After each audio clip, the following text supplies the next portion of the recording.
your daily updates. Newsman Dennis Daily offers his take on the events of the day in another daily video blog. Hi, and thanks again, everybody. I am standing beside California Highway 111 near the north entrance to Palm Springs, and all of this scenery is pretty spectacular. But I've always wondered about one thing, and that is, if you're not from here, is it really possible to get through town on Highway 111 and stay on the routing? Personally, I don't think 111 is very well marked. But that often happens in cities. They assume the locals know where they are, and they don't really care much about the tourists, except this is a tourist area. So let's go down the 111 and look at the signs, what few I think they are, if you are a tourist trying to get through the Palm Springs and the Coachella Valley area. Traditionally, the 111 went straight south through downtown, then turned to the left to go out toward Cathedral City. But as the downtown grew and the one-way street started, Caltrans decided to turn the 111 up where that red dot is, down Vista Chino, in essence creating a north side bypass. The 111 goes all the way across the north side of town, past the north side of the airport, and then here at the X, which is at Gene Autry, it then swings to the south. But back to that first intersection. Here's a sign that says turn left to go to the airport and down Vista Chino. But if you're a tourist, you don't know that the 111 is Vista Chino or vice versa. And here's a little sign. Let's get a little closer to it. That's it. That's the only indication you have to turn left to stay on the 111.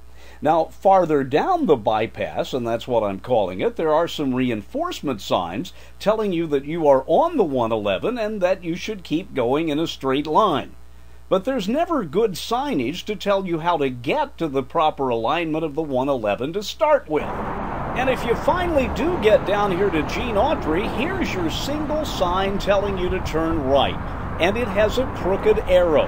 Traditionally, those are used to tell you don't turn at the next opportunity, but a little farther down. It's one of my pet peeves the way the highway department misuses the type of crooked arrow sign we see here. But Gene Autry is your first opportunity. So if you follow the precedent set by Caltrans of not turning immediately, you pass Gene Autry. No overhead sign, nothing else, just this rather incorrect sign telling you to turn right. And if you're northbound on Gene Autry and need to be told to turn left, the single sign is partially hidden behind a palm tree. And if you miss this sign and go straight ahead, you head north to Interstate 10, which is okay, but if you can get through if the road isn't obscured by blowing sand. But what about putting some directional signs on the arms that hang out over the street supporting the traffic lights? This is the sign for Vista Chino, but it doesn't say a darn thing about the 111. Speaking of signs, if you'd started out in the south area going north and needed to know where to turn, you'd see this. You might see this sign. Not a shield for 111, just the words North 111. And this sign is not at the turn for Gene Autry.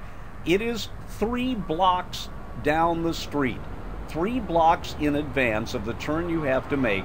And again, it's rather fine print.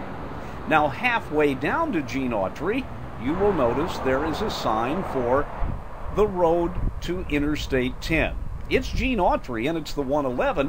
Why not add the 111 shield there? 111 to I-10. But no, they chose not to do that. And you're still a long way off from where Gene Autry goes to the right. When you finally do get down there, this is the sign.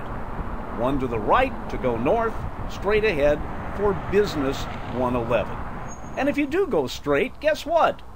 You go through downtown Palm Springs and end up in the right place anyway. You know, maybe Caltrans did put up the proper signs. Maybe the city fathers of Palm Springs took them down so you would go through downtown Palm Springs and spend some money. I'm Dennis Daly with your daily weekend news update.